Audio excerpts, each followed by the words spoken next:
मिल गई ना खबर कैंप की। हाँ आशा, तू तो वहाँ मेरी नजर का इलाज करवा। नजर ही नहीं चाची, नाक, कान, त्वचा, शुगर, बीपी या कोई यौन रोग हो, सेहत और इलाज की मुफ्त सुविधा अब हमारे घर पर ही आ गई है। कैंप की अधिक जानकारी शहरी स्वास्थ्य केंद्र से या अपनी बस्ती की आशा से प्राप्त कीजिए। स्वस्थ बनी जीवन, हर बस्ती हर आंगन। राष्ट्रीय शहरी स्वास्थ्य मिशन हरियाणा। नमस्कार, ये आकाशवाणी चंडीगढ़ है। अब आप प्रतीका से प्रादेशिक समाचार सुनिए। पहले इस बुलेटिन के मुख्य समाचार। सरकार ने केंद्रीय कर्मचारी और पेंशन भोगियों के लिए 8वें वेतन आयोग के गठन की घोषणा की। प्रयागराज में महाकुंभ में आज बड़ी संख्या में श्रद्धालुओं ने त्रिवेणी संगम में आस्था की डुबकी लगाई। 10 देशों के 21 सदस्यीय दल ने भी कुंभ स्नान किया। हरियाणा सरकार मुख्यमंत्री तीर्थ दर्शन योजना के तहत गरीब परिवार के बुजुर्गों को सरकारी खर्च पर प्रयागराज में महाकुंभ स्नान कराएगी। आज देश भर में राष्ट्रीय स्टार्टअप दिवस मनाया गया। प्रधानमंत्री नरेंद्र मोदी की स्टार्टअप पहल ने 9 साल पूरे किए। और भिवानी के गांव अजीतपुर की दीक्षा मलिक ने अखिल भारतीय विश्वविद्यालय खेलों में कुश्ती के विश्व चैंपियन को हराकर स्वर्ण पदक जीता। अब समाचार विस्तार से।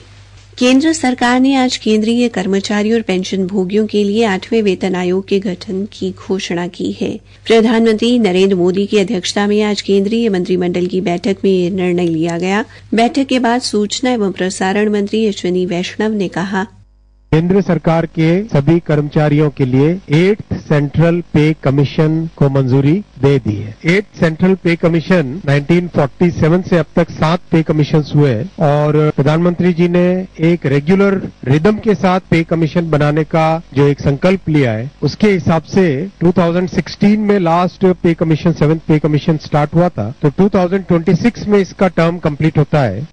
उन्होंने कहा कि अभी 8वें वेतन आयोग के गठन से वेतन पैनल की सिफारिशें प्राप्त करने के लिए पर्याप्त समय मिलेगा। उन्होंने कहा कि आयोग के अध्यक्ष और 2 सदस्यों की नियुक्ति जल्द की जाएगी। श्री वैष्णव ने कहा कि मंत्रिमंडल ने अंतरिक्ष क्षेत्र को लेकर बहुत बड़ा फैसला लिया है।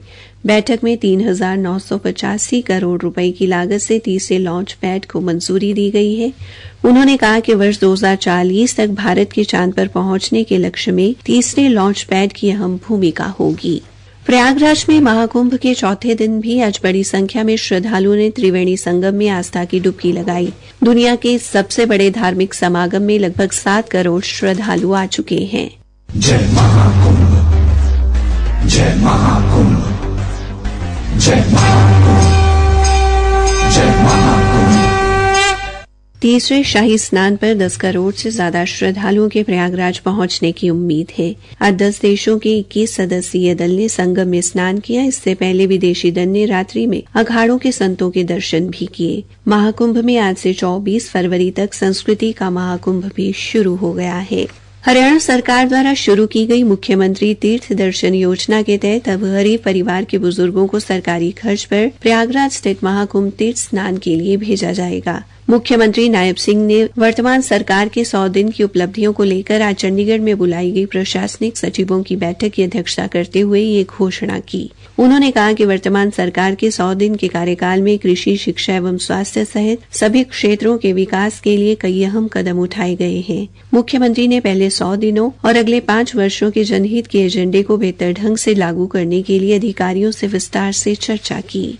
प्रादेशिक समाचार आकाशवाणी चंडीगढ़ से प्रसारित किए जा रहे हैं। हमारे बुलेटिन और ताज़ा समाचारों के लिए आप हमारी वेबसाइट newsonair.gov.in पर लॉगिन कर सकते हैं। ये समाचार हमारे यूट्यूब चैनल और x handle Akashvani news Chandigarh पर भी उपलब्ध हैं। आज देश भर में राष्ट्रीय स्टार्टअप दिवस मनाया गया। प्रधानमंत्री नरेंद्र मोदी की स्टार्टअप पहल ने आज अपने 9 साल पूरे किए हैं। स्टार्टअप संस्कृति को गति देने और नवाचार को प्रोत्साहित करने के लिए शुरू की गई ये पहल देश की समृद्धि और आर्थिक विकास में अहम योगदान दे रही है।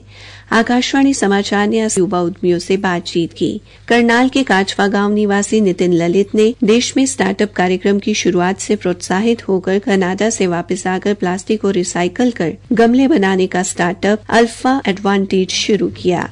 सन 2016 में मैं कनाडा छोड़ के वापस अपने देश लौटा। तो मुझे लगा कि मैं अपनी नॉलेज को किस तरीके से अपने देश के लिए यूज कर सकूं। तो मैंने अब जो अपना स्किल सेट है वहां से मैंने स्किल सीखा। मैं ऑटोमोटिव मैन्युफैक्चरिंग और मैं as a technician, as a mechanic भी रहा, और इनको यूज करके मैंने मशीन को डेवलप किया। मैंने ऐसा गमला बनाया जिसके अंदर हम प्लास्टिक को रीयूज करके पानी तो बचा सकते हैं, साथ ही साथ अपने पर्यावरण को और आपकी हेल्थ को भी अच्छा कर सकते हैं। और सबसे महत्वपूर्ण चीज, अब हम जिस स्टेज पे आ गए हैं, यहां से हम रोजगार भी जनरेट करने का एक साधन बन रहे हैं।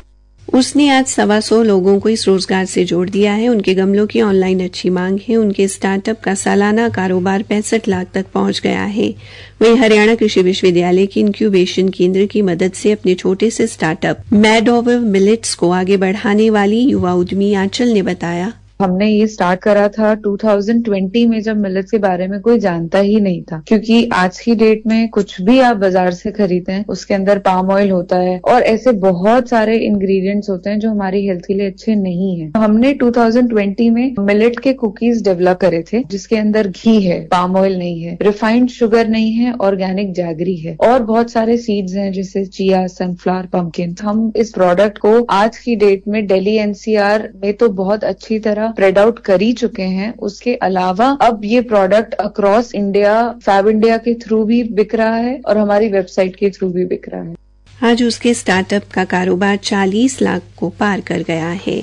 कुरुक्षेत्र विश्वविद्यालय के कुलपति प्रोफेसर सोमनाथ सचदेवा ने आज कुलपति कार्यालय में विश्व स्टार्टअप दिवस पर विश्वविद्यालय यूनिवर्सिटी स्कूल ऑफ मैनेजमेंट द्वारा 21-22 फरवरी को आयोजित किए जाने वाले स्टार्टअप कार्यक्रम की विवरणिका का विमोचन किया।